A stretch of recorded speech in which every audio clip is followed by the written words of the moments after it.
साथीहरु म चाहिँ एउटा त्यही पार्कको कुना कुनामा छु आज किन भन्दाखेरि लाइक मेरो म बस्ने रुमबाट चाहिँ 8 देखि 9 लाइक यति मिनेटमा आइपुग्छौँ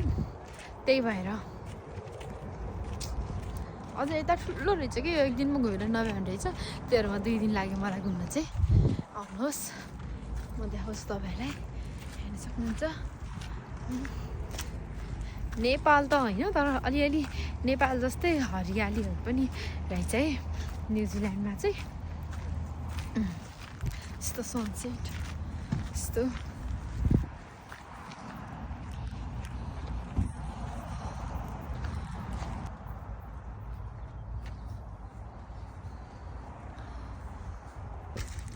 साथीहरु देख्न सक्नुहुन्छ यो ज्वालामुखी लाइक सबैभन्दा ठुलो चाहिँ यो रहेछ हैन यहाँ यस्तो छ हेर्न सक्नुहुन्छ ओ माय गॉड पुरै तातो पानीको बाफ आइरहेछ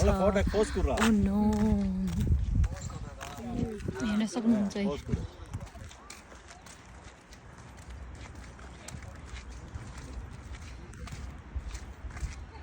हेर्नुस् चप्पल लाएर आएँ म चाहिँ किन भन्दाखेरि अलिक घाम लाग्थ्यो अनि त्यही भएर यता त जानु पनि मनाइन्छ न्युजिल्यान्डको टोरामा यस्तो ज्वालामुखी जाडो महिनामा झन्डै धमाउँदै छ हेर्न सक्नुहुन्छ फ्री रेन्जर जोन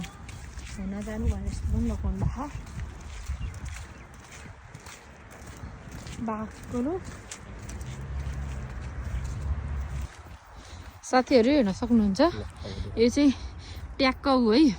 मैले जुन हजुरहरूलाई देखाएको थिएँ नि ज्वालामुखी टाइपमा कि न्युजिल्यान्डको भागमा यो चाहिँ सबैभन्दा त्यही पार्क हो तर सबैभन्दा धेरै ज्वालामुखी भएको ठाउँ ठुलो ताल हो यो यस्तो भाइ यो तातो पानीको पुरै बाफ हो हेर्नलाई यो ठाउँमा चाहिँ धेरै जस्तो टुरिस्टहरू पनि आउनु रहेछ है हेर्न सक्नुहुन्छ